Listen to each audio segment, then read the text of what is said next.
One of the biggest mistakes I see when people write about their personal statement is avoid cliches like since I was 5 years old or my parents are. No one really cares about what your parents are. So I'm going to read part of my personal statement, and this is what I wrote for my introduction. If you forget this part in your personal statement, it's honestly a crucial mistake, and this could actually affect your chances of getting an interview. Are you applying to university this year? Are you unsure of how to even start your personal statement? Don't worry, because you have made it to the right video. Today I'm going to be teaching you how to write the most perfect personal statement for the top universities and the top degrees. Let's get straight into it. So hey guys, my name is Shola and I'm a 4th year dental student. Today I'm going to be teaching you how to write the perfect personal statement, all of my tips and tricks, and all of the things that I've picked up over the past few years of reviewing personal statements. So as you guys know, be sure to like, comment and subscribe, as it really helps to support my channel. So get a cup of tea, bring a paper and pencil, and let's get straight into it, because this video is going to have a lot of useful information. So personal statement, I feel like the biggest thing that you're probably thinking right now is, how do I actually start? Because I feel like that's the hardest part of personal statement, how to actually start. There's a lot of pressure because you feel like everything that you write has to be perfect. The introduction has to flow smoothly, everything should just be tidy from the get-go, and that's the biggest mistake. That will be your biggest downfall if you followed that mindset. It's not something that you'll be able to start and complete in 30 minutes. It does require a lot of refinement. So what I recommend is you start as soon as possible, and by starting I literally mean write down everything that you want in your personal statement on a piece of paper, type it up, even if it's messy, even if it's bullet points, even if there's spelling mistakes, even if it just doesn't flow or doesn't sound right. Write everything that you want in your personal statement down. Obviously not everything will get into it, but you have to write these things down or you might forget it. As well as this, you have to realize that you're not going to be able to include every single thing you've done in your past however many years of living in this personal statement.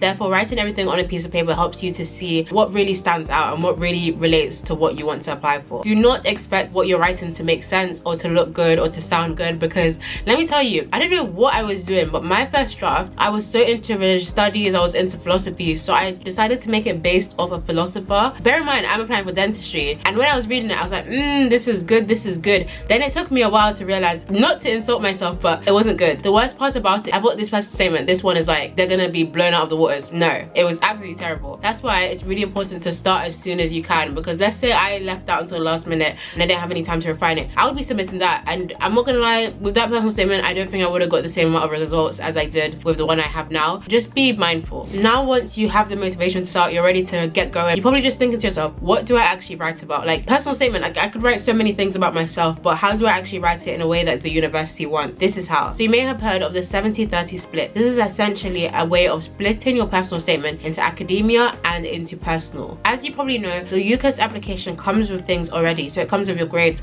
it comes with a statement from your teacher, it comes from just information about you, your name, all of this. The personal statement is the thing that really tells you apart. Like you can talk about your grades as much as you want. Your personal statement is the thing that's actually different from the other people who are applying for this course. So that's the reason why the distribution of what you write about has to be on point. So you can't just write only about personal stuff or just write only about academic stuff, because it shows that you're not a well-rounded person. For degrees such as medicine and dentistry, it's very, very important from the get-go that you're a well-rounded person, you have other hobbies, you do other things, your whole life is not just dentistry, and you also have a realistic insight into what the degree holds and what the career holds. So that is something that you have to show in your personal statement, because otherwise they won't know, because they don't know you. For other degrees, this might be a different split. It honestly depends on what you're applying for. Definitely be sure to read exemplar personal statements in what you're applying for to understand the distribution, but generally 70-30 is a good split, but you might have to change it. So what does academia part include? So academia includes things such as research, talks that you've been to, books, experiences such as work experience or things that you've done yourself, and generally just what sparked your interest in this course. Now in terms of personal, this includes stuff like hobbies, if you did Duke of Edinburgh, if you were a prefect, things that you do in your day-to-day life, things like art, if you do people's nails, if you do people's eyebrows. Something that's a bit quirky can also make you stand out, because a lot of people don't do these things. So if you do it, at least it's something different compared to what they've been reading for the whole day. Especially with dentistry, is really important for manual dexterity and also creativity, so that's something that you could also include. But the most important thing in writing your personal statement, out of everything, out of this academia, out of this hobbies, you need to relate everything back to the degree. There's no point of writing, oh I like art, and then that's your whole sentence done. It's not to say that you do art because you want to get into this course, but it's that you do art and this shows that you have the qualities for the course. That's the kind of way that you have to phrase it. Honestly, writing this can be really hard at first, especially because this is probably the first kind of personal statement statement you've written for yourself. One resource that I highly recommend, which is coming out soon, is the Student Steps free webinar,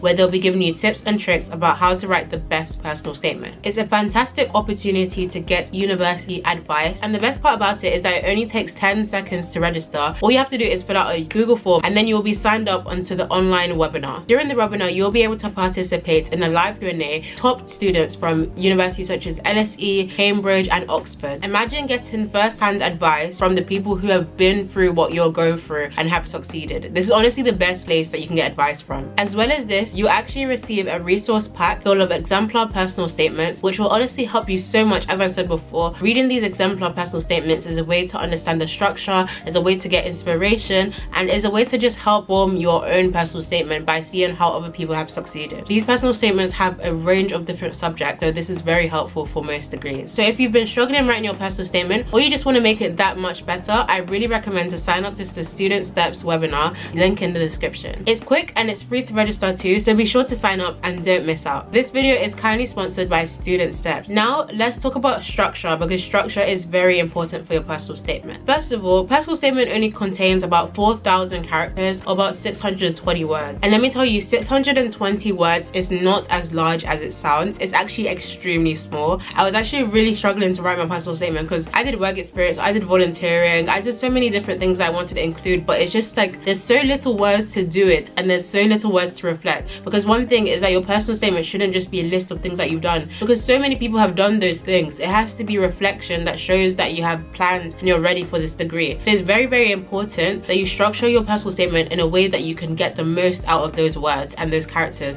I was ready to submit my personal statement. It was the right amount of words, but it was like a few characters over, so I had to cut some stuff out. I was so annoyed. So it's very important that you're constantly refining and reducing things into a way that's effective, but also not cutting out things that are important. That's how you do it in this structure. So first of all, your introduction is not that long. It's not going to be anything groundbreaking, but it's mostly about your passion and what initially sparked your interest in the degree. Avoid cliches like since I was 5 years old or my parents are. No one really cares about what your parents are. They care about what you are. So you have to show what sparks your interest, and it has to be something that's personal to you. It's not something that you can copy from Google or you can ask ChatGPT to do. It should show your personality a little bit. So I'm going to read part of my personal statement, and this is what I wrote for my introduction. I was inspired to pursue a career in dentistry after a personal experience I had requiring a root canal treatment. I was fascinated by the amount of skill required to successfully alleviate my pain, this interest stemming from the perfectionism I've always held myself to. It excites me to think that I could one day be emulating this intricacy and precision in the art of dentistry. The way that I've personified dentistry as an art, but also something that I can actually relate to, is a really good way of showing that you are interested in this degree. So I'm not only thinking about the fact that it helps people, because obviously it helps me, but I'm also thinking about how does this relate to things that I like. I like intricate stuff, I like creating things, I like art. So I feel like this kind of shows what really struck my interest in the degree. So if you have a personal experience like that helps you to think, okay, this is what I want to do, that's probably what you want to include in your first sentence, because that shows your direct interest in this degree. Now let's talk about the main body. So the main body, especially if you're applying for medicine or dentistry and other courses, is especially work experience. One thing about work experience is that it actually shows that you've made the effort to look into the degree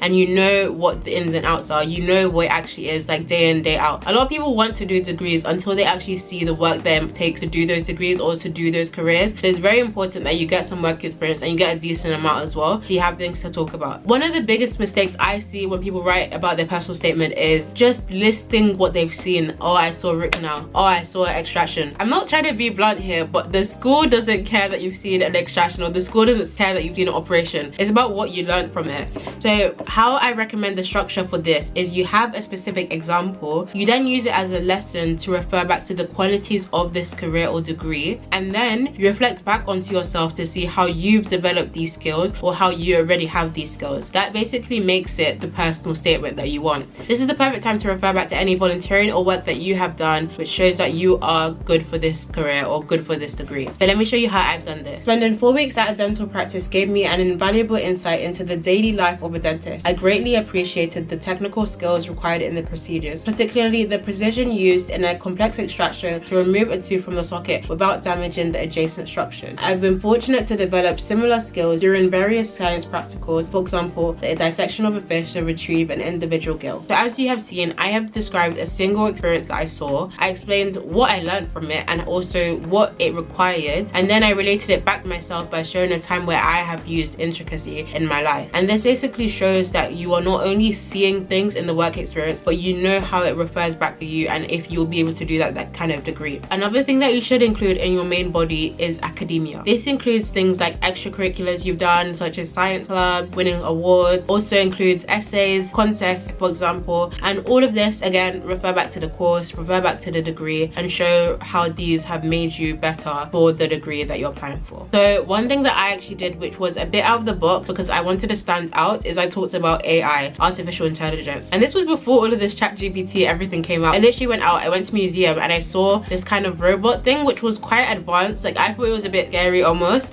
If I can get a picture, I'll put it here. But this really inspired me towards dentistry, and it's the weirdest thing ever, but it honestly did, and that's why I included it in my personal statement. Let me show you. I attended a UCL lecture on artificial intelligence and its relevance into dentistry. My intrigue led me to further reading on Science Daily and to attend an AI exhibition at the bar of the Alta 3 machine, which autonomously mimics human behavior. Guys, like, this is like not even related to dentistry, but basically I saw it and I was so interested, so then I related it back to how it could be used in dentistry, and this sentence is how I did that. Such technology could be trained to perform dental procedures, thus reducing patient waiting time and increasing the accuracy of procedures and ultimately improving oral health. I have always had a passion for computer science, which I believe goes hand in hand with dentistry. I would love to be part of the technological advancement and help develop devices which could bridge the gap in NHS. Even though this is a bit of a stretch, I would say, reading it now, I do believe that this is something that kind of helped my personal statement stand out, because it's not directly related to dentistry, but it also shows how I just have other interests, and also I really liked computer science at the time, and I do believe that computer science and AI has actually increased in dentistry for the past few years. So it's just about also thinking about the future, thinking about things that kind of stand out, that things that inspire you, that also relate to the course, can help to make your personal statement stand out even more. If you forget this part in your personal statement, it's honestly a crucial mistake, and this could actually affect your chances of getting an interview. It's basically not including things that you actually enjoy. So you can say, oh yeah, I won this essay, oh yeah, I do art, blah blah blah. Do you actually enjoy it? Like, are there things that you actually enjoy that you do in your free time? This work-life balance thing is not that important for all of the degrees because they're more focused on your interests and your academia. But if you're applying for things like medicine, nursing, dentistry, things that are healthcare related that require a lot of work from you, and these courses, these careers can be quite stressful at times,